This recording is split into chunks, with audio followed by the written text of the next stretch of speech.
终于摆脱了高层，从23层换到了5层。住进去以后才知道原来差距这么大。不知道大家是不是和我一样，当年在选择楼层的时候非常纠结啊，因为对房子是一窍不通，又怕选错了楼层，只能是凭感觉去选。因为当时中介说这个是黄金楼层，采光好，通风好，没有蚊子，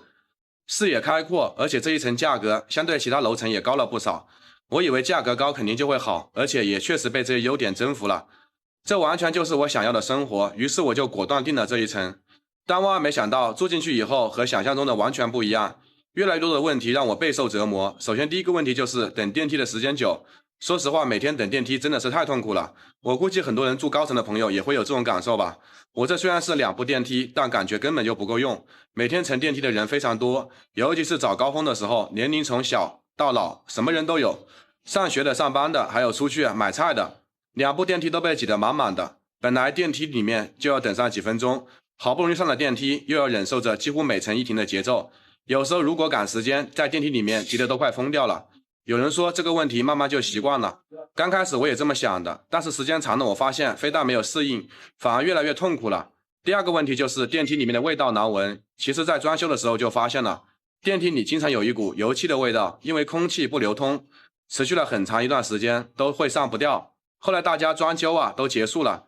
油漆味是没有了，很多人出门身上喷的是或者是涂的味道也很大，还有人出门带着垃圾下楼，垃圾袋质量也不好，就连汤带水的都漏在电梯里面，不小心踩在鞋子上面还黏糊糊的，这些味道掺杂在一起，可想而知又酸又臭，直接让人无法呼吸。所以这个电梯的问题也是我换楼层最主要的原因之一。第三个问题是风太大，有噪音。当时中介说这个楼层通风说好的，太对了，但这个通风也太过于好了，以至于白天出门都不敢开窗户，否则回来家里面就会被垃圾的满地啊，有时候会发现垃圾桶里面都被风吹倒了。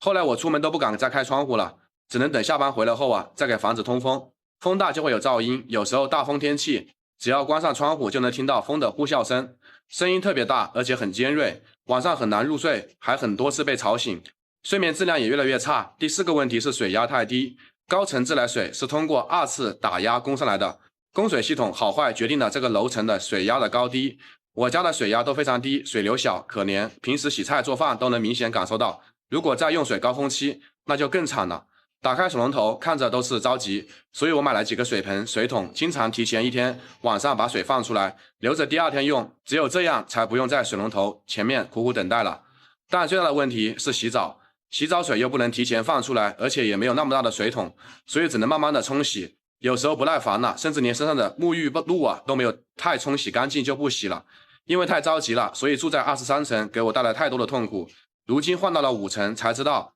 居住差距才会这么大。之前遇到一切问题都得到了解决，首先是不用再依赖电梯，现在这个高度想乘电梯或者是走楼梯都可以，有时候赶时间，走楼梯的速度比电梯还要快，不会耽误事，风力也不像高层那么大，而且也听不到风的噪音。现在白天上班，家里面窗户就会一直开着，回来后房子也没有凌乱，而且房间里面空气还非常好。由于南边没有高楼阻挡，采光也不受影响，家里每天接受风光的那个照的时间都很长，房子里面暖暖的。虽然每天每个人的生活习惯不同，喜欢楼层也不同，有通过这次换房的体验，我觉得虽然高层的一个价格贵，但并不适合我，我反而觉得5楼住得更舒服。你们更喜欢哪一层呢？